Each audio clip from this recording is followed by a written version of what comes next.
What is up mga kagitarisma? So in this vlog ay ipapakita ko sa inyo kung paano ako magpalit ng strings. At syempre, i-review na rin natin itong Elixir strings. Ayan, sabi nila maganda daw itong string na ito. So pakita ko na lang sa inyo, ito po ay phosphor bronze, nano web coating, 1353 HD light. Ayan, so maganda daw ito sa mga acoustic guitar. Kaso ito guys, may pagkamahal nga lang ito. So pag bibili ka nito, expect mo nasa presyong 900 plus hanggang 1,000 mahigit.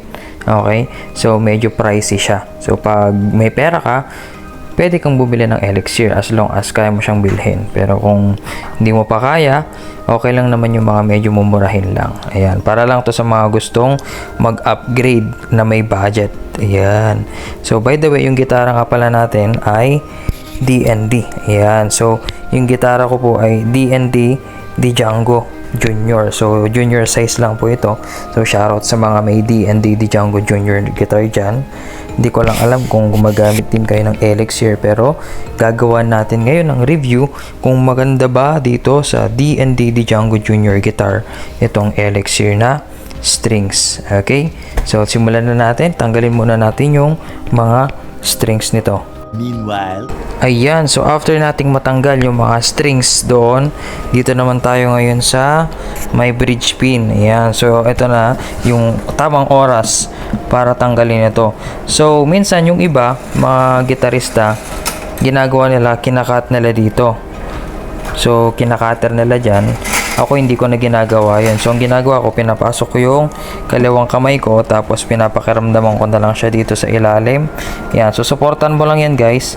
Tutulak mo lang yan pa itaas. Tapos habang sinusuportahan naman itong kabilang kamay mo yung bawat strings. Yan, di ba? Dahan-dahan lang guys. Madali na mo siyang tanggalin. Basta susuportahan mo lang. Ingatan mo lang ito. Itong mismong bridge ng gitara mo. Okay? So isa-isahin na natin guys. Yan. Okay. Tutulak mo lang siya sa ilalim. Yun.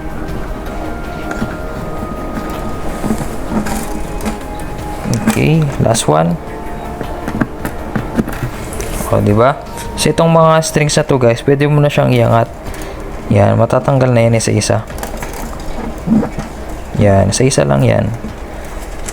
Ayan, okay. So natanggal na natin yung mga strings ng gitara. So ngayon, bago natin ikabit yung string, syempre lilinisin muna natin yung gitara natin. So itong D&D Django guitar, pagka nililinisan ko to, ginagamitan ko, number 1, syempre kailangan natin ng basahan.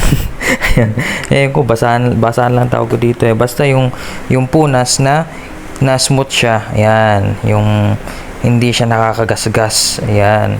Kasi pag medyo makapal yung basa na ginamit mo, yung medyo, anong tawag doon, yung hard, yan, yung magaspang, baka magasgas kasi itong gitara mo. So kailangan mo ng basahan. Ayan, basahan na cotton. Ayan. Tapos gumagamit din ako ng, syempre, yung mga panlinis ko. So yung sa akin, yung ginagamit ko dito sa mahogany type na gitara ay ganito, yung Music Nomad yung tatak nung panlinis ko. Ito para to sa body ng guitar. Yan, guitar wax. Yan. So para naman dun sa fretboard, ito yung fretboard natin. Ang ginagamit ko naman dito is same brand din. Music Nomad din siya. Fretboard F1 oil. Yan. So ito pinapatak lang din ito dito sa fretboard ng gitara. Ayan. So simulan na natin. Unahin na natin yung fretboard. Yan, linisin natin yung fretboard ng guitar. Bago natin lagyan ng strings, kailangan kasi malinis muna yung gitara. Yan. So, ang dito, ang pagpatak ay isa-isa lang. At ang hirap buksan. Ayan. So, isa-isa lang siya, guys. Unahin natin dito. Isang patak. Isang patak lang yan. Yan. Kaya matagal din tong maubos, guys. Kasi patak-patak lang pagka naglalagay ka. Medyo pricey rin pala ito guys. Nasa 500 plus sila parehas. So pagka bumili ka nitong tong fretboard cleaner, tong F1 oil, at bumili ka rin nito, parang mai-1,000 mahigit ka rin. So medyo mahal siya guys. Kaya kailangan talaga medyo may budget ka pagka bibili ka na ng mga ganito, mga panlinis. Yan. Nasa na natin. Okay. Based sa experience ko sa paggamit nito, super effective naman siya para sa akin. So, I recommend din naman itong Music Nomad.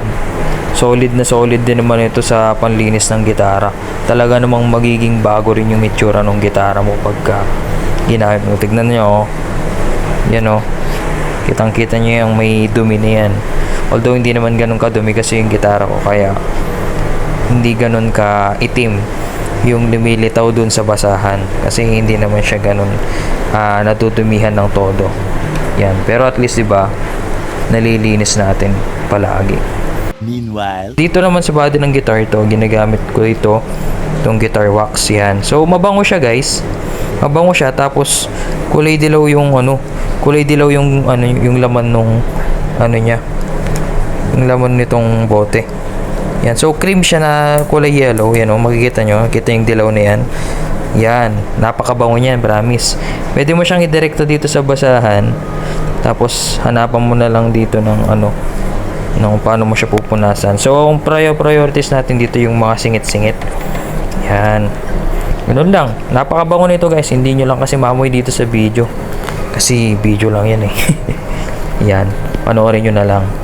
Ayan, so ngayon ay natanggal na natin at nalinis na natin yung gitara. So ngayon, ito na ang tamang panahon para buksan natin itong bagong strings. So ganito itsura niya sa loob. Ayan, so actually pwede siyang buksan dito, pero meron siyang seal dito. Ayan, so patunay yan na hindi pa siya nabubuksan. Ayan, so pwede mo siyang punitin. Ayan, tapos bubuksan mo siya dito. Yan, pwede rin ganyan. Okay din naman yung packaging nila, maganda. Tapos sa loob niya, ito yung itsura. Meron din siyang sariling bahay, yung bawat strings. So ito na nga. Ang una kong kinakabit dito, pag naglalagay ako ng strings, is yung pinakamakapal, yung number 6. Papunta dun sa pinakamanipis. Ayan, sunod-sunod na yun. 6, 5, 4, 3, 2, 1. Okay? So, unahin natin yung Siyempre number 6 yung pinakamakapal. So sunod-sunod naman na to. 6, 5, 4, 3, 2, 1. Ayan. So unahin natin si string number 6. Ayan. meanwhile, So eto na nga guys, naikabit na natin yung Elixir string sa gitara natin. At ngayon hindi ako gagamit ng mic para at least raw file talaga yung maririnig ninyo. So kayo na lang bahalang humusga kung maganda ba yung tunog or sound quality ng Elixir strings para sa inyo. Okay, so simulan natin sa strumming muna.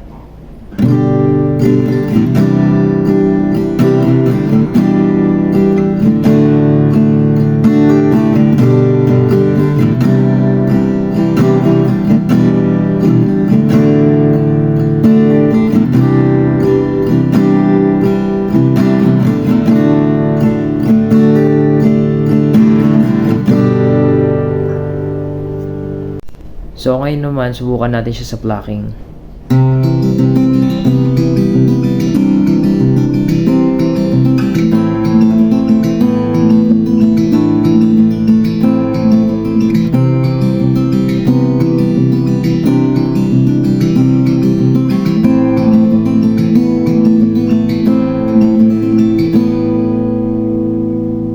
At ngayon, subukan naman natin siya sa fingerstyle.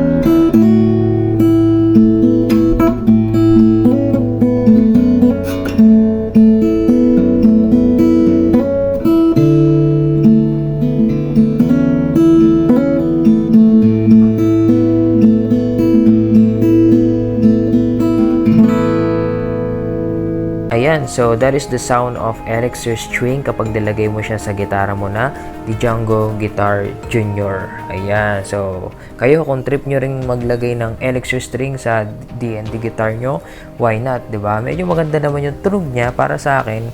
Nakulangan lang ako ng konti, but all in all, maganda pa rin naman. Hindi ko sinasabi na pangit. Medyo nakulangan lang ako ng konti. Okay, so dito muna natin tatapusin itong vlog na to. See you sa next vlog mga kagitarisma. Bye-bye!